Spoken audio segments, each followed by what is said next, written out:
Hello friends, ನಾವಿವಾಗ ಮಾಡ್ತಾ ಇದೀವಿ ಚಿಕನ್ ಪೆಪ್ಪರ್ ಡ್ರೈ.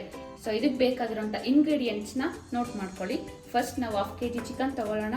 ಅದಕ್ಕೆ ಸ್ವಲ್ಪ ಗೋಡಂಬಿ, ಬೆಳ್ಳುಳ್ಳಿ, ಕರಿಬೇವು, ಒಂದು 3ರಿಂದ 4 ಹಸಿಮೆಣಸಿನ್ಕಾಯಿ, ರುಚಿಗೆ ಉಪ್ಪು, ಶುಂಠಿ ಬೆಳ್ಳುಳ್ಳಿ ಪೇಸ್ಟ್, ಮೆಣಸಿನ ಪುಡಿ, ಧನಿಯಾ ಪುಡಿ, ಅರಿಶಿನದ ಪುಡಿ, ಗರಂ ಮಸಾಲೆ ಪುಡಿ, ಚಿಲ್ಲಿ ಪುಡಿ ಮತ್ತು ಸ್ವಲ್ಪ ಎಣ್ಣೆ.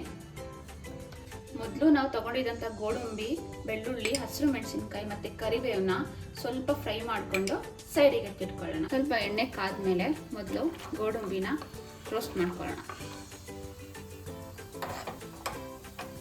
ಸ್ವಲ್ಪ ರೋಸ್ಟ್ ಆದಮೇಲೆ ಬೆಳ್ಳುಳ್ಳಿ ಆ್ಯಡ್ ಮಾಡ್ಕೊಳ್ಳೋಣ.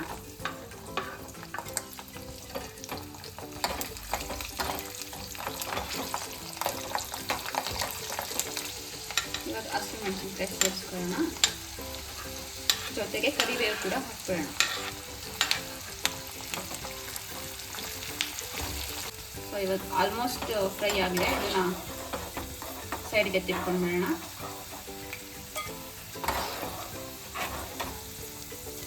ಫ್ರೈ ಮಾಡಿ ಬಿಟ್ಟಿದಂಥ ಎಣ್ಣೆನೇ ಇಲ್ಲಿಗೆ ಸ್ವಲ್ಪ ಹಾಕೊಂಡಿದ್ದೀನಿ.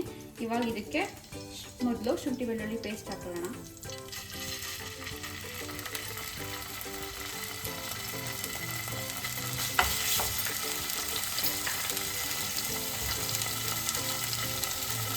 ಜೊತೆಗೆ ಸ್ವಲ್ಪ ಅರಿಶಿನ ಪುಡಿ ಹಾಕ್ಕೊಳ್ಳೋಣ.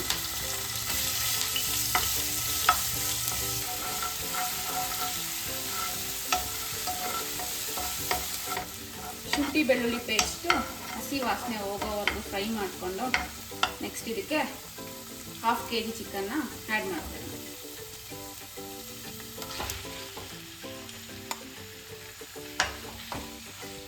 ಮಿಕ್ಸ್ ಮಾಡಿ ಇದಕ್ಕೊಂದು ಸ್ವಲ್ಪ ಉಪ್ಪನ್ನ ಹಾಕೋಣ.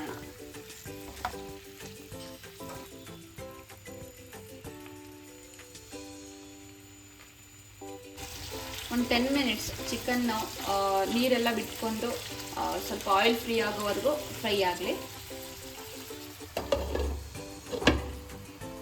ಇವಾಗ ಆಲ್ಮೋಸ್ಟ್ ಫ್ರೈ ಆಗಿದೆ. ಈ ಥರ ಚಿಕನಿಂದ ಆಯಿಲ್ ಹೊರಗಡೆ ಬಂದಿರಬೇಕು ಮತ್ತು ಈ ಥರ ಗೋಲ್ಡನ್ ಬ್ರೌನ್ ಆಗಿ ಚೆನ್ನಾಗಿ ಫ್ರೈ ಆಗಿದ್ರೆ ಆಲ್ಮೋಸ್ಟ್ ಆಗಿದೆ. ಸೊ ಇದಕ್ಕೆ ನಾವು ಮಸಾಲೆಗಳನ್ನ ಆ್ಯಡ್ ಮಾಡ್ಕೊಳ್ಳೋಣ. ಇವಾಗ ಫಸ್ಟ್ ಗರಂ ಮಸಾಲ ಪೌಡರ್ನ ಸ್ವಲ್ಪ ಆ್ಯಡ್ ಮಾಡೋಣ.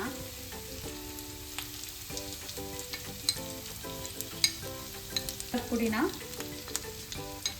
ರುಚಿ ನೋಡಿ ಹಾಕ್ಕೊಳ್ಳಿ.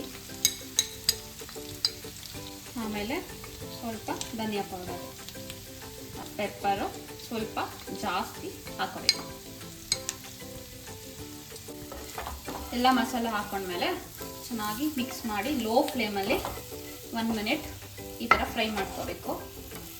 ಸ್ವಲ್ಪ ಪೆಪ್ಪರ್ ಜಾಸ್ತಿ ಪ್ರಮಾಣದಲ್ಲಿ ಹಾಕ್ಕೊಳ್ಳಿ, ಯಾಕೆಂದರೆ ಇದು ಪೆಪ್ಪರ್ ಫ್ರೈ ಆಗಿರೋದ್ರಿಂದ.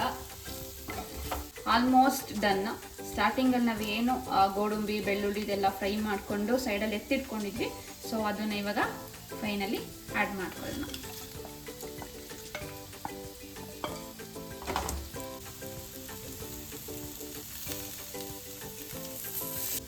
ಫೈನಲಿ ರೆಸಿಪಿ ರೆಡಿಯಾಗಿದೆ, ಚಿಕನ್ ಪೆಪ್ಪರ್ ಡ್ರೈ. ರೆಸಿಪಿನ ಟ್ರೈ ಮಾಡಿ, ಟೇಸ್ಟ್ ಮಾಡಿ. ನಿಮಗೆ ರೆಸಿಪಿ ಇಷ್ಟ ಆದರೆ ಪ್ಲೀಸ್ ಲೈಕ್ ಮಾಡಿ, ಶೇರ್ ಮಾಡಿ, ಸಬ್ಸ್ಕ್ರೈಬ್ ಮಾಡಿ.